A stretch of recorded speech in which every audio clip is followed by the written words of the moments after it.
Welcome back for America Decides. We're digging deep into the election results as votes pour in later tonight. For more insight on the political landscape of the day, we turn to Oakland University professor Dave Dulio. Dave, thank you so much for being here. Thanks for having me. All right, Dave, so a lot of people, they suspect former President Trump, he might declare himself a winner if he's leading in the battleground states before those votes are all tallied.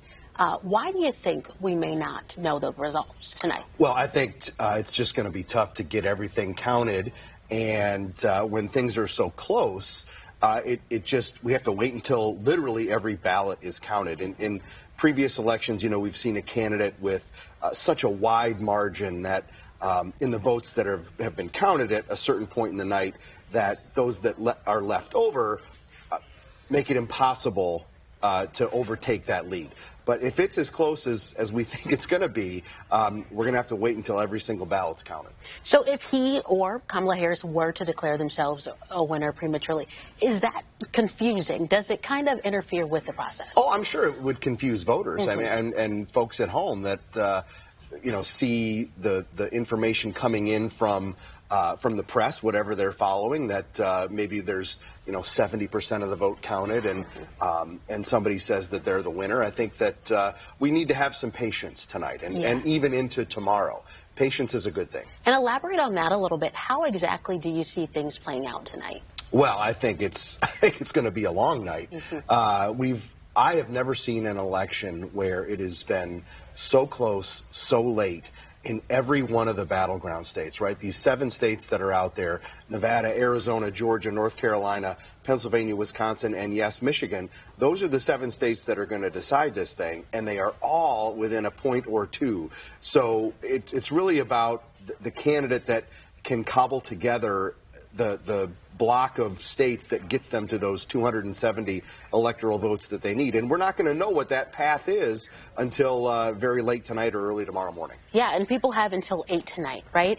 Let's say somebody's undecided. Let's say somebody says they still don't know if they're going to vote. Sure. What do you think would be the thing to change that for them this late in the game? That's a great question. I think if, we have been inundated and saturated with political messages, ads, mail, text messages for months. I would be surprised if there was somebody out there who hadn't made up their mind between the candidates and whether or not they were going to vote. Now, if somebody hasn't had time today, as long as you're in line by 8 p.m. at your polling location, you're allowed to vote.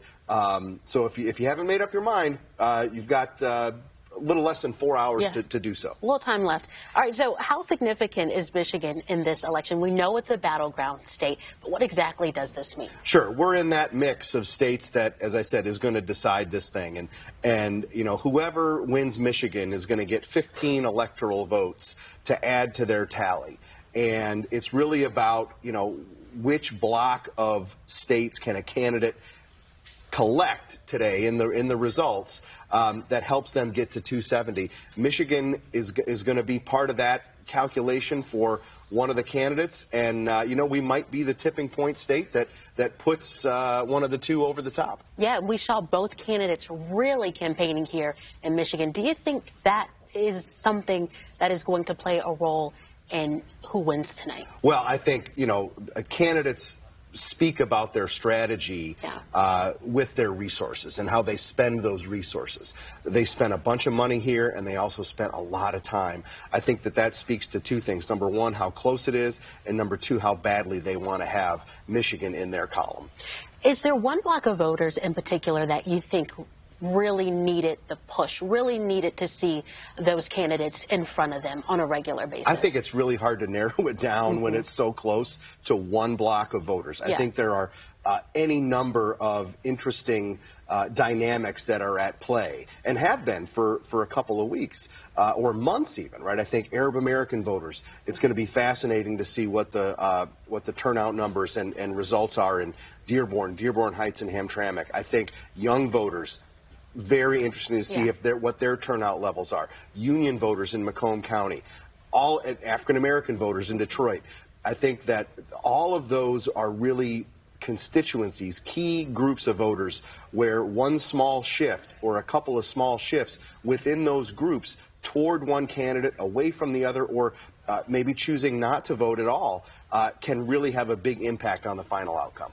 And Dave, with this being the night that decides it all, how can people manage the misinformation that is coming out even still? Yeah, great question. And, you know, you hate to laugh about it, but it's one of those things that's sort of it's part of our process now. Yeah. It's part of our, regrettably, part of our elections, right? I think multiple sources, right? If somebody's reading something on Twitter or social media, try to find it somewhere else, right? I mean, multiple sources, consume information from multiple sources. That's always a great tip, because even though we've got, let's say, partisan news networks these days, if you listen to both or a multitude of sources, you'll be able to sort of piece together where things are. Yeah, so much. It's a waiting game, definitely. No doubt about it. A lot of angst surrounding that. Well, thank you so much, Professor, Thanks for having being me here.